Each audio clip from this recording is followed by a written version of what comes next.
By the end of this video, I hope you'll understand how important having the right kind of environment is. And if you can't find the right environment to be in, make one. That's exactly what I've done here in my shop, where I have basically transformed a side room of my house to being a real life Tony Stark level workshop. So I'm going to take you through an entire tour of the shop, and let's just start here. So this is the main room, okay? So this is where I'm going to be doing all my designing / assembly. So you walk in, this is quite literally just a room off of the side of my house here. And you walk in and you're immediately greeted by this huge armor rack here. So this armor rack is basically where my suit is going to be hung and mounted. I'm probably going to have the suit standing under like this section just because this is the highest part. And I have these two metal bars here, which are part of a whole stand, which I actually found at the dump like 2 years ago. I've been holding onto it and waiting for the right time to use it. And I've actually built it basically into my ceiling and it works great.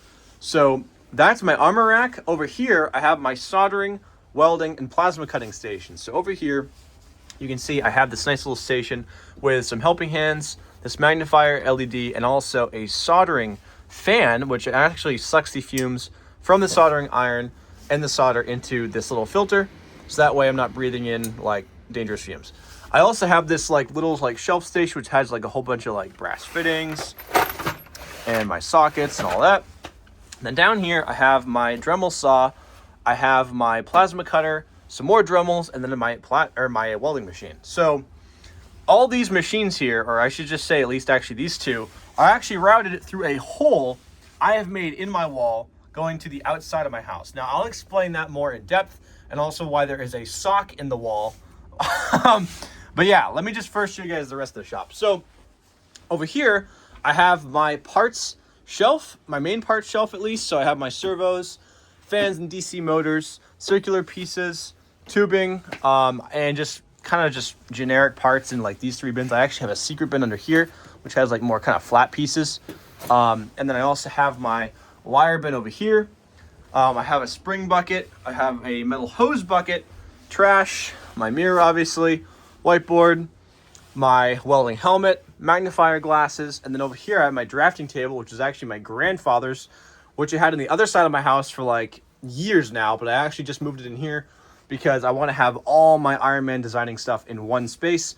So I put this here with the hopes of basically drawing out all the blueprints for the suit. So a little bit about me. So I don't actually use 3D design software at all. I use basically my hand and a pencil and some graph paper. That is all I use to design my suits. It has been that way since I was like 14 years old. And it's probably gonna be that way until like I have the money to buy like a nice computer, or at least a newer computer, and also like software and like a metal 3D printer or something like that. I don't know. I'm not a huge fan of 3D printing with like plastic, just because like plastic is, you know, it can crack and it melts, and I'm just not a huge fan of it. So yeah, anyway, over here I have my main whiteboard with this little like light which kind of shines on it, which is great, so I can see what I'm doing. Servo bin, and then my main like parts and like tool shelf. And then up here on this big shelf, I have all my like nuts, bolts. Honestly, this section against this wall is basically the nuts and bolts and hardware. And then over here is my electrical stuff, so like buttons, switches, relays, lights. And yeah, so I got that. And then over here is my more kind of like heavy duty electronic stuff.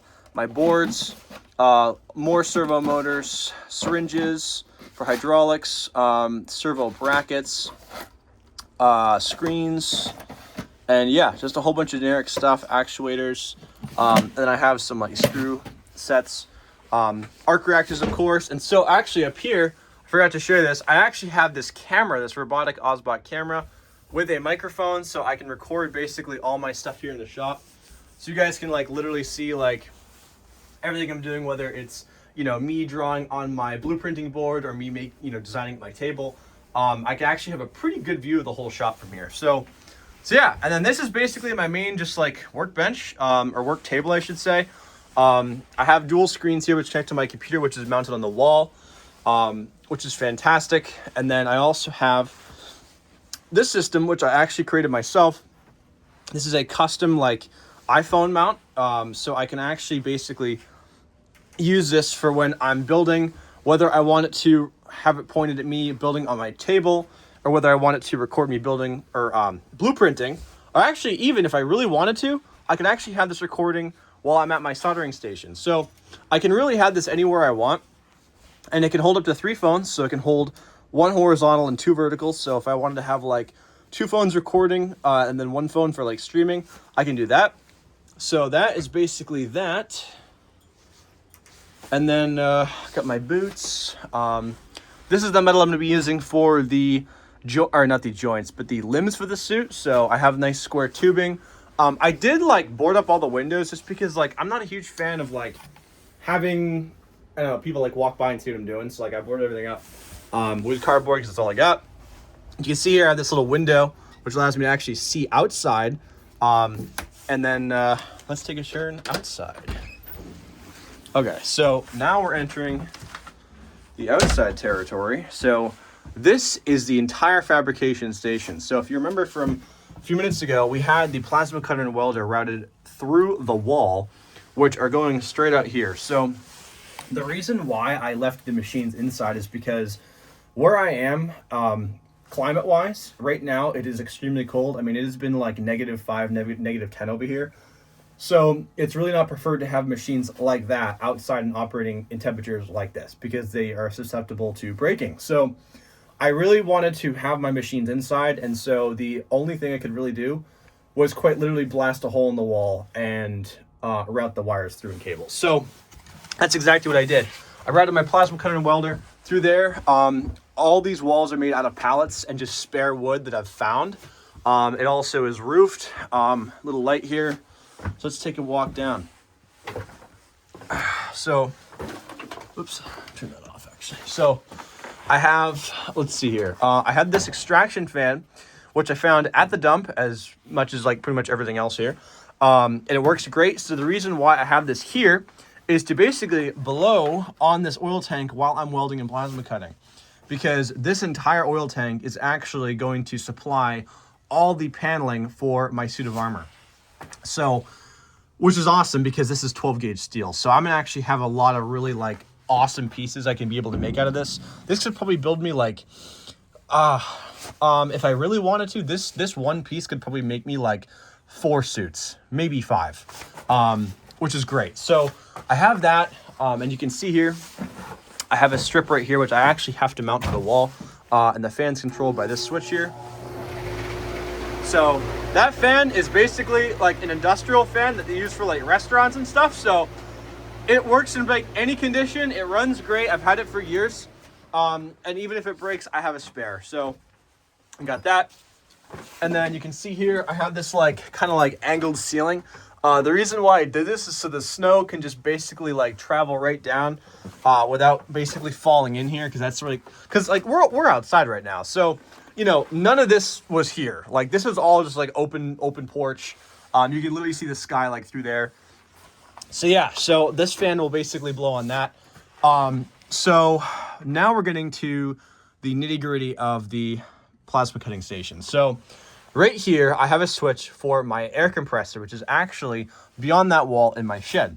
Now, I didn't have enough room to basically bring my air compressor out here, so I had to keep it in my shed, and also it's really loud. So I really wanted to keep it like in my shed just because, first of all, protect it from the elements, and 2, because I didn't want like anyone complaining about noise, because I'm going to be working like late at night until maybe like 3 o'clock in the morning. So I can't have an air compressor just like out in the open out here, just making tons of noise for the neighbors all around me. So I kept it in my shed. But what I did is I basically connected this valve, the hose in this valve from my air compressor going all the way through the wall to my plasma cutter. So with this gauge here, I can actually see, and I'll zoom in here really quick. I can actually control the pressure. You see that valve I just turned is making everything go right up. So right now, this is routed straight to my plasma cutter. And with this switch, I can toggle whether I want the air compressor on or off. So watch this. So you just heard my air compressor switch on, and this dial is now gonna steadily creep up to 100. So I usually run my my plasma cutter at like anywhere from like 100 to 110 PSI. I usually don't go past 110 just because like I don't want to damage my air compressor. I know it can handle it. But yeah, so you can see it's now at 100. So I can disengage the air compressor, which you can hear it's now off. And so that way I'm not letting air leak through. Turn the valve off. So this is the hallway. This is basically, I just finished this actually last night. Ooh, sunny today. So this is the outside. This is like, yeah. This is pretty much it. I'm gonna zoom out just so you guys can like see. So obviously this is the side of my house. And you guys can see the blue is actually my actual shed. And the exposed wood is basically everything I've built in the last like 6 months. So you can see I was trying to build this huge extension off the side of my shed, which I was planning on fully enclosing, but I got a letter from my town saying that I wasn't able to build in this anymore. So, and I was really upset because it had like a skylight and it's gonna be like really beautiful, but it's all right. Everything happens for a reason. It is also gonna have a second floor, which you can actually see here. This ladder goes up to the second floor, which is actually pretty well built. Again, I built this all myself in like a month. And yeah, so this is my old shed. So you guys can see in here my air compressor, which is still going strong after 6 years. I got that. And yeah, this is where I was building. Also, my suit is in here as well. I didn't have room for it inside, so I had to unfortunately keep it out here in the cold, but it still looks cool out here. So it is what it is. But yeah, so I have a lot of these cables you can see actually routed through the wall in my shed going to the cave. And you can see if I actually follow these lines, including the air compressor line, which is this yellow one, I got it routed all the way up and they're going straight to the cave. And I don't know if you can actually see this, but you can see all the snow that would be all in there if I didn't put that roof on. So yeah, this is the outside of the cave again. I'm gonna walk in basically as you would. So this is all boarded up. Like I said, I just finished this all last night. So you walk in here and you're first greeted by the oil tank, which is right here. It leaves you just enough room, about like 1.5 feet of room to walk between. A little light here. And you can see how this roof is nice and angled back there, which allows all the snow to just kind of slide right down. And yeah, this is basically it, baby. Like I said, I'm 27 years old. I just turned 27 last year, and I'm broke. I obviously don't have any money to like, you know, rent a garage or like buy a garage. So this is it. This is all I got. But I made the best with what I have. And a lot of these things that you see, especially out there, pretty much every single piece you just saw out of wood out here is actually from the dump and I found on the side of the road. So, and I collected most of that in actually like a 6-month time span. So every piece of wood, every pallet, I actually found for free. So again, you know, if you can't find the right environment, you have to make one sometimes. And that's what I've learned here. And, you know, for a while, after I learned that my town wasn't going to allow me to basically continue the renovations on my shed, I'm like, God, you know, how am I going to find a space to build in the wintertime? And that was like the biggest problem, is that, you know, I was working out on my shed, but it gets too cold in the winter. You know, when it's -5 out and it's like 0 degrees in the shed, the last thing you want to do is go out there and build. So I'm like, I can't build outside anymore. I got to find someplace inside. So I allocated this room and turned this into my new shop. So, but then I'm like, wait a minute, I can't weld and plasma cut inside my house, so I have to have some space outside, and I have to connect them and bridge them both. So that's literally what I did. So I hope that from now on, this should be enough. I think it should. I can't see a reason why it wouldn't be enough. You know, I have literally everything I could possibly need in here, especially to build this suit. I think I have enough room. You know, and it looks really good. I'm really proud of it. It took me like 2.5 months, roughly. Let's see, I started in like, I started like mid-November. So we're January. So yeah, it's been about 2.5 months that it's taken me to build this entire space, and, you know, and also like install this carpet too. This carpet never used to be here. I don't know if you can tell, but this is actually vinyl floor. You can see the gray over there by the door. I put this carpet in too, just so like it kind of soaks in the noise, and also just so like, you know, not have like wet floor, because like my boots are gonna be in and out. So yeah, I can't think of a single reason why I can't build the suit now. I mean, this literally solves like every one of my problems, and yeah, I'm just really glad that we're here. So yeah, if Tony Stark was broke in 27, I truly believe he would, and again, didn't have like any money, he'd build this. So that's what we're gonna do here. We're gonna build the real life Iron Man, in this room, like this winter and like a few days. So yeah, see you guys soon.